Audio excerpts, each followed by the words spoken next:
Ya, kali ini kita bertemu Pak Widi, pemelihara dari Punggung Raharjo. Pak Widi mungkin bisa diceritakan tentang Punggung Raharjo itu seperti apa, Pak? Selamat pagi.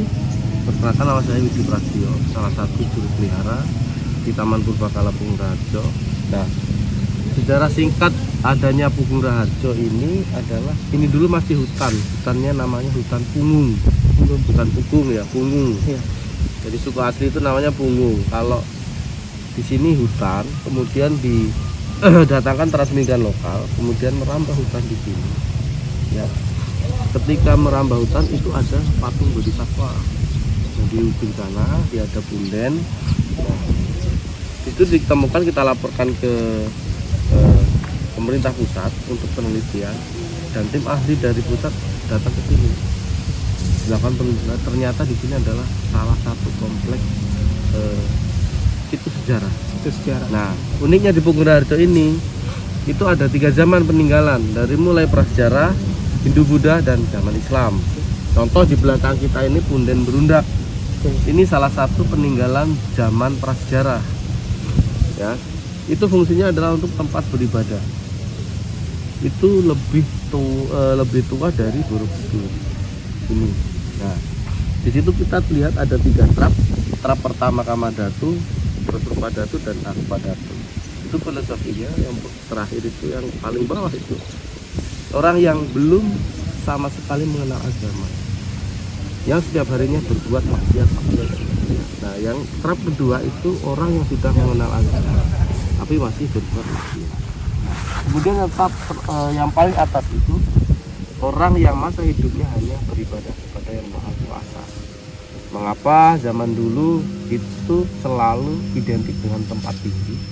Karena diyakini bahwa tempat yang paling tinggi itu tempat yang paling dekat dengan yang Maha Pencipta. Nah, kemudian masuk zaman Hindu-Buddha. Masuk zaman Hindu-Buddha kita temukan patung Bodhisattva ada di museum. Kemudian, dan ini juga masih digunakan untuk zaman berikutnya. Kemudian masuk lagi zaman Islam, itu ditemukan prasasti Dalung. Itu undang-undang tentang kelautan dari Kesultanan Banten terhadap Lampung. Oke, itu. Jadi itu sekilas dari Punggung Raharjo ya.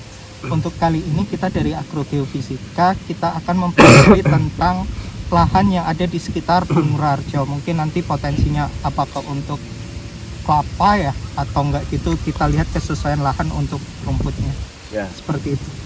nah, Jadi kita sedikit cerita nih ya. Lampung ini termasuk jalur rempah Nusantara. Komoditinya adalah lada. Nah, di dalam prasasti Dalung itu di poin 13 itu Kesultanan Banten menginstruksikan kepada masyarakat Lampung bahwa diwajibkan setiap warga satu orang menanam pohon lada 500 batang.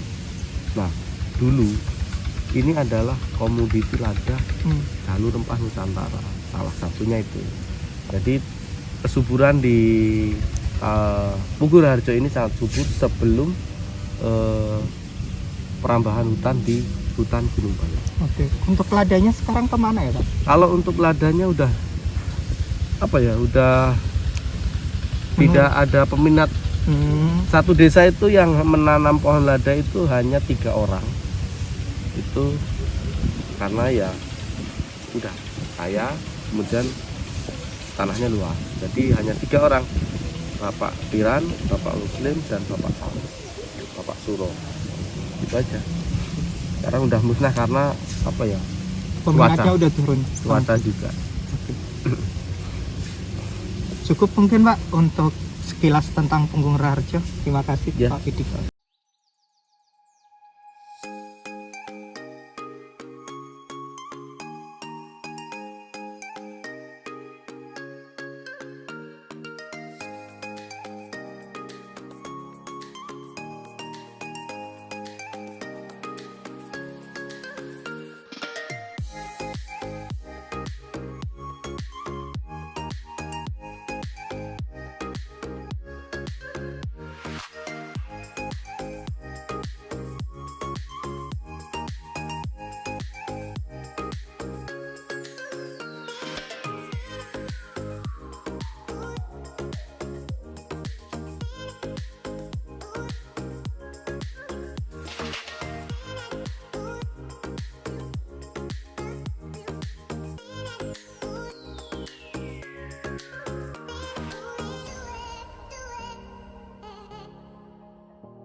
Coba klik bawah. Ya ini 2D multi kabel, ini 3D nya, ini tes, ini apa tuh banner gitu. Jadi karena kita pakai kabel multi kabel jadi 2D multi kabel ke atas. Ini 4D. Nah, ini tanah panah, lo lihat yang tanah panahnya, itu centang. Nah, makanya apa gitu? Satu aja. Satu. Dia ngetik KP lama itu, itu centang lagi. Mau lokasi mau di mana? Punggung Raharjo PR aja. Nah, PR boleh. Dia ngetik KP aja. Centang. Nah, operator nama R. centang. Tanggal berapa? Tanggal 28. Udah berapa? Iya, 28. Bulan 3. Centang dulu. Bulan 3 centang lagi. Ya apa mau note apa?